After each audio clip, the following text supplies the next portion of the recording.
Bismillahirrahmanirrahim. Assalamualaikum warahmatullahi wabarakatuh.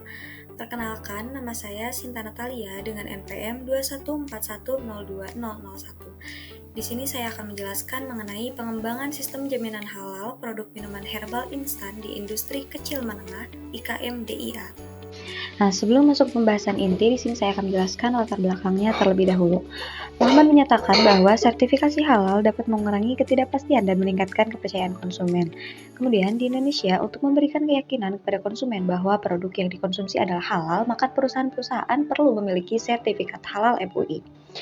Nah, dalam proses sertifikasi tersebut, suatu perusahaan itu harus menyiapkan sistem jaminan halal atau SJH yang menjamin bahwa produk yang dihasilkan itu halal.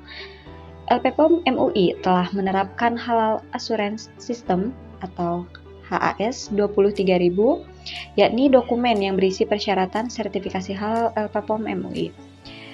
Nah, Undang-Undang Nomor 33 Tahun 2014 menyatakan bahwa semua produk pangan itu wajib tersertifikasi halal dan mencantumkan label halal pada produknya.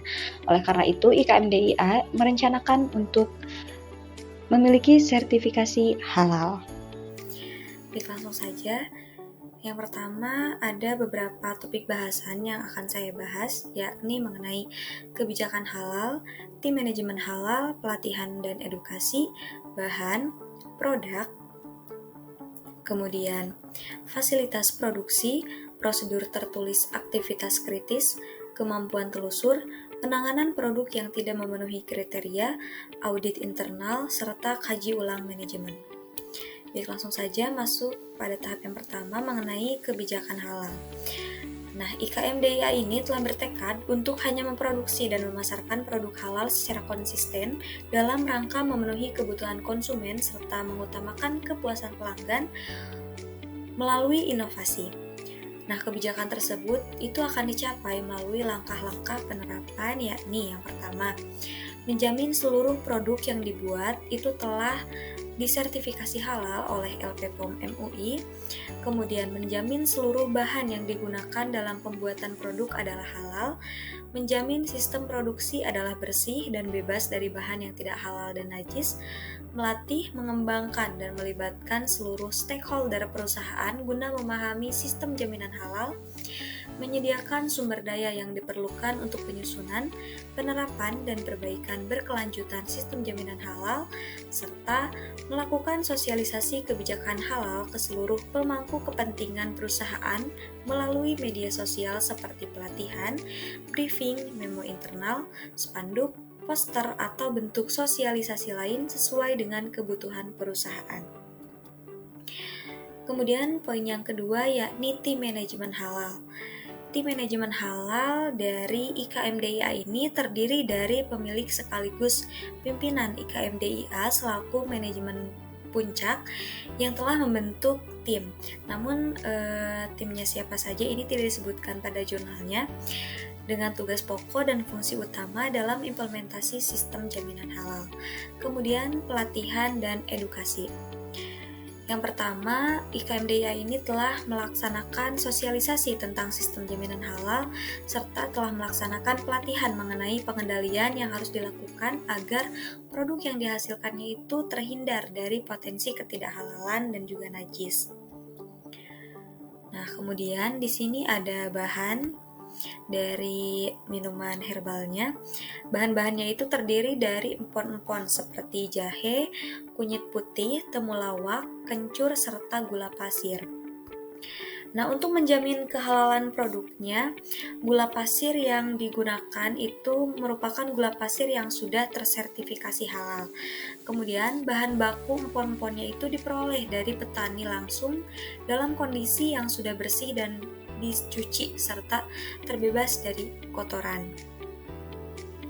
Nah, kemudian inspeksi kebersihan empon-emponnya itu memang sangat penting dilakukan untuk menjamin bahwa komponen empon-emponnya itu terbebas dari najis. Nah, untuk itu IKM DIA ini juga melakukan sosialisasi sistem jaminan halal pada penyuplai empon-empon sebagai salah satu pemangku kepentingan di IKM DIA. Nah, kemudian pada produk minuman herbalnya itu memang terbebas dari bahan tambahan pangan atau BTP. Kemudian Yang selanjutnya adalah poin produk. Nah, produk dari minuman herbal IKMDIA ini mempunyai bau dan rasa yang khas serta tidak mengarah kepada produk yang diharamkan oleh fatwa MUI. Kemudian, merek dan nama produk yang didaftarkan dalam sistem Serol SS 23.000 itu tidak mengarah kepada sesuatu yang haram. Kemudian, produknya itu memiliki 11 varian minuman herbal instan. Itu tergantung dari jenis bahan bakunya, seperti misalkan ada varian jahe, ada varian kunyit putih, ada varian temulawak, dan sebagainya. Kemudian varian-variannya tersebut itu telah didaftarkan dalam sistem Serol SS 23.000. Baik, untuk poin selanjutnya yakni fasilitas produksi.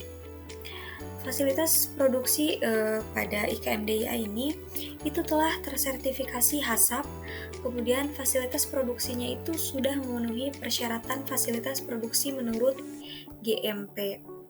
Nah, sejalan dengan HACCP, sistem jaminan halal yang dibuat oleh IKMDIA ini mensyaratkan bahwa fasilitas produksinya itu tidak boleh memungkinkan adanya kontaminasi silang. Nah, jadi IKMDIA ini hanya memproduksi satu tipe produk dengan bahan baku yang disyaratkan juga halal dan terbebas dari najis, sehingga tidak akan ada proses produksi produk yang memungkinkan terjadinya kontaminasi silang. Nah, kemudian peralatan produksi yang digunakannya itu juga dipelihara dengan baik dan tidak digunakan secara bergantian dengan bahan yang najis seperti babi dan turunannya. Kemudian prosedur tertulis aktivitas kritis. Yang pertama, IKMDIA ini telah menyusun Halal Compliance Critical Control Point atau HCCCP dan mengidentifikasi titik bahaya bagi kehalalan produk minuman herbal instan. Kemudian pada produk minuman herbalnya ini sendiri tidak ada Halal Critical Control Point atau CCP dalam proses produksi minuman herbal instannya. Kemudian poin yang selanjutnya yaitu kemampuan telusur. Nah, IKMDIA ini telah mempunyai prosedur tertulis dalam bentuk SOP untuk menjamin ketelusuran bahan baku yang digunakan, namun pada jurnalnya itu tidak disebutkan SOP-nya itu seperti apa. Kemudian penanganan produk yang tidak memenuhi kriteria. Nah, IKMDIA ini juga telah mempunyai prosedur tertulis atau SOP untuk menangani produk yang tidak memenuhi kriteria sebagai produk halal. Namun lagi-lagi memang SOP-nya itu tidak disebutkan pada jurnalnya. Kemudian ini ada 2 poin terakhir, yaitu audit internal. Nah, audit internalnya itu direncanakan akan dilaksanakan secara berkala setiap 6 bulan sekali. Kemudian untuk audit eksternalnya itu direncanakan akan dilakukan sesuai dengan masa berlaku sertifikat halal, yakni setiap 2 tahun sekali. Dan yang terakhir ada kaji ulang manajemen. Nah, tinjauan manajemen direncanakan akan dilakukan setahun sekali pada IKMDIA. Kemudian akan melaksanakan tinjauan tentang implementasi sistem jaminan halal dan tinjauan manajemen implementasi HACCP. Nah, itu dia 11 kriteria yang telah saya jelaskan. Nah, untuk selanjutnya di sini ada kesimpulan. Yang pertama, dalam pemenuhan HS 23.000 dari LPPOM MUI, IKMDIA telah melaksanakan 11 klausal yang disyaratkan yang telah tadi saya sebutkan.